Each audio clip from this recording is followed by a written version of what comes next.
તો કોશિશ એવી કરવી કે સવારે જ કરી શકીએ, પણ બિલકુલ ન થતું હોય તો ઠાકોરજીની કૃપા અહીંયા એવી, બપોરે પ્રભાતના કીર્તન ગાઓ, લાલન જાગો હો ગયો ભોર, તો ત્યારે ઠાકોરજી આળસ મળતા મળતા જાગે.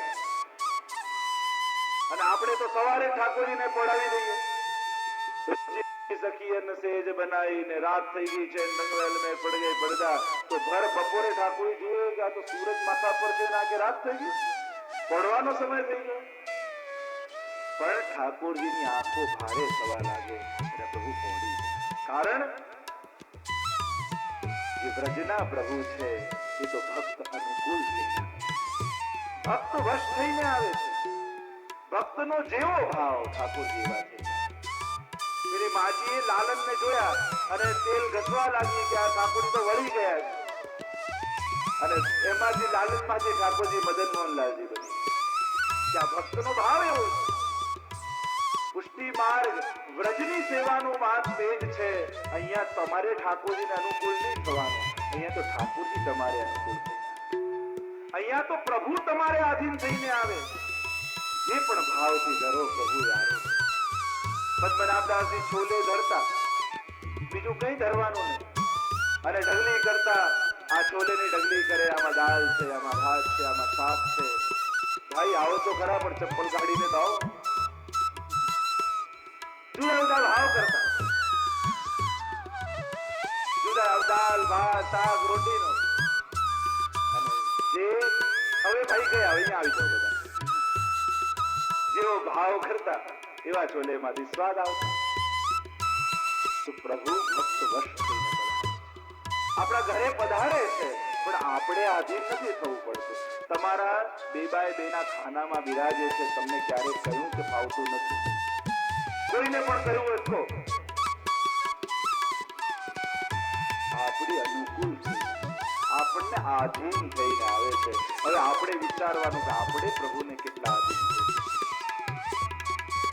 તમે જેવા ભાવ કરો, જેવો મનોરથ કરો, પ્રભુ એવા. તમે મિશ્રી ભોગની આજ્ઞા લઈ લો તો મિશ્રી ભોગ.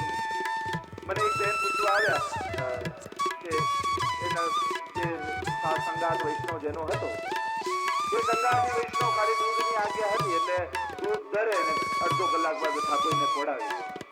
એટલે પેલા એના જે બહેન હતા થોડા મર્યાદા માર્ગી હતા, તો મને પૂછવા આવ્યા કે આવું કઈ હોતું હશે ઠાકોર જાય ત્યારે માનો કે અન્નપ્રાશન થઈ શકે એટલા થઈ ગયા. નવું બાળક હોય જયારે જન્મેલું હોય ત્યારે દૂધ પીવા જાગે, પછી આખું સૂતું જ રહે. તો યશોદોત્સંગ લાલિત એ આપણા સેવ્ય પ્રભુ છે. તો યશોદાજીના ખોળામાં જે લાલન આટલા જ નાના. તમારો જેવો ભાવ હશે ઠાકોરજી એવા થશે. આ જ વ્રજનું મહાત્મ્ય છે. વૈકુંઠમાં તો પ્રભુ અમારે અનુકૂળ થવું પડે તમારે, અને વ્રજમાં તો આપ અમારે અનુકૂળ થઈ જાય. અમે જ્યારે જગાવીએ ત્યારે આપ જાગો, જ્યારે અમે પોઢાવીએ ત્યારે આપ પોઢી જાઓ. બપોરનો સમય હોય ને આપણે પોઢાઈ દઈએ તો ઠાકોરજી પોઢી જાય.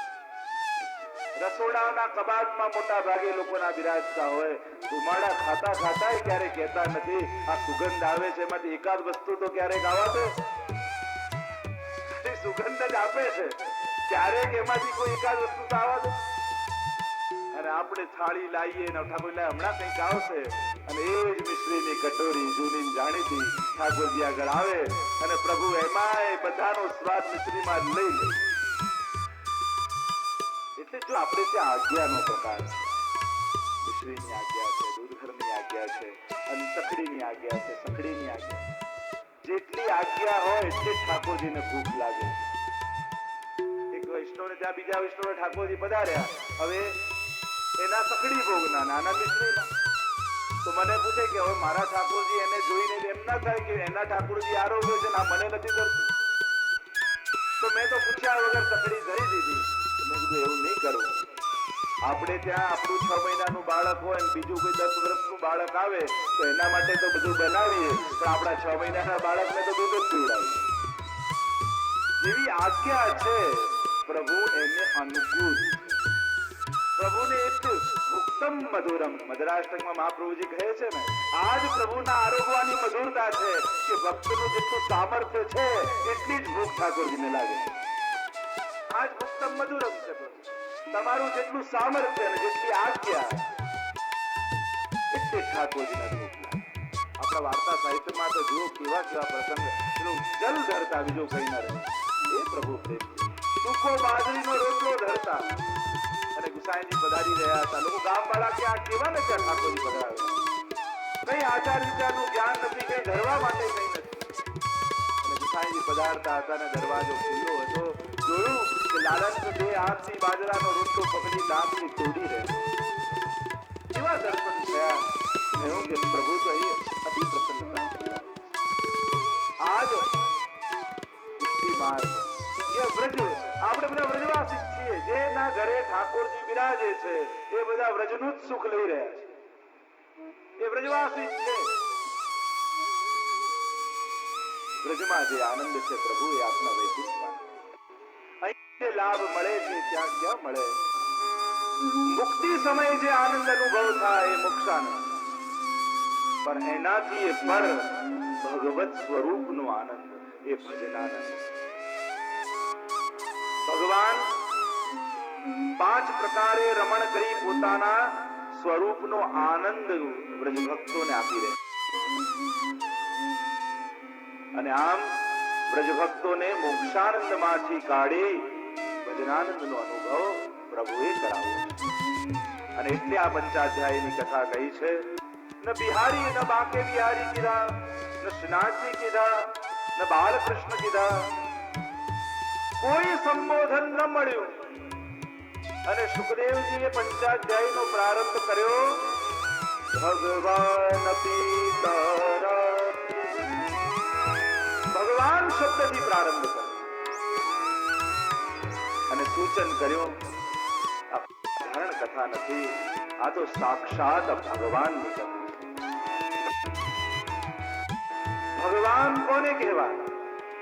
જેની અંદર આ 6 વસ્તુ હોય એ ભગવાન. ઐશ્વર્ય, વીર્ય, યશ, શ્રી, જ્ઞાન અને વૈરાગ્ય. આ 6 વસ્તુને ભગ કહેવાય. અને 6 વસ્તુ જેનામાં છે ભગવાન. જેમ ધન જેની પાસે હોય ધનવાન, યશ જેની પાસે હોય યશવાન, એમ જ ભગ જેની પાસે છે એ ભગવાન. જો આ 6 ગુણ ભગવાનમાં છે, મહાપ્રભુજીમાં છે, યમુનાજીમાં છે અને ભગવાનની કથામાં પણ. શ્રી ગુસાઈજીએ સપ્તશ્લોકી ગ્રંથમાં શ્રી મહાપ્રભુજીના 6 ગુણ, યમુનાષ્ટકમાં મહાપ્રભુજીએ 6 ગુણ બતાવ્યા. યમુનાજીમાં બિરાજે છે. અનંત ગુણ ભૂષિતે શિવ વિરંચિતે વસ્તુતે ઘનાઘન નિવેશદા ધ્રુવ પરાસદા વિષ્ણુદે વિશુદ્ધ મથુરા તટે સકલ ગોપ ગોપી વૃતે. 6 ગુણ યમુનાજીમાં પણ છે. ભગવાનની કથામાં પણ 6 ગુણ છે. ગોપીજનો ગોપી ગીત ગાતા કહ્યું પુષ્ટિ માર્ગી જીવો કયા ભગવાનને માને છે? ઈષ્ટ કોણ? કૃષ્ણ તો છે, એ તો બ્રહ્મ છે, પણ જેવી ભાવના એવો અનુભવ. તમે ઉદ્ધવ બનીને જાઓ તો ભગવાન જુદા લાગે. તમે સખાઓ બનીને જાઓ ભગવાન જુદો અનુભવ કરાવે. તમે નારદ બનીને જાઓ તો ભગવાન જુદી પ્રકારે મળે. તમે ગોપ બનીને જાઓ તો ભગવાન જુદો ભાવ આપે. તમે યશોદા બનીને જાઓ તો પ્રભુ જુદા લાગે. અને ગોપી બનીને જાઓ તો એ જ પ્રભુ જુદા લાગે. એ જ બાળક હોય, પિતા જુએ, માં જુએ, યા યુવાન છે તો એની પ્રિયતમા જુએ. દરેક માટે વ્યક્તિ એક છે, પણ ભાવ જુદા છે એટલે જુદા અનુભવ થાય. વ્યક્તિ એક, કૃષ્ણ એ જ છે, પણ એને કયા ભાવે તમે. મહાપ્રભુજી તો કહ્યું સર્વદા સર્વ ભાવે, બધા જ ભાવે કૃષ્ણને ભજે. કેવળ કૃષ્ણ જ એવા છે કે જેમાં બધા જ ભાવ દે. શાસ્ત્રોએ 5 ભાવ મુખ્ય રીતે બતાવ્યા પ્રભુના ભજન. પ્રભુ જોડે તમારો કયા પ્રકારનો સંબંધ છે?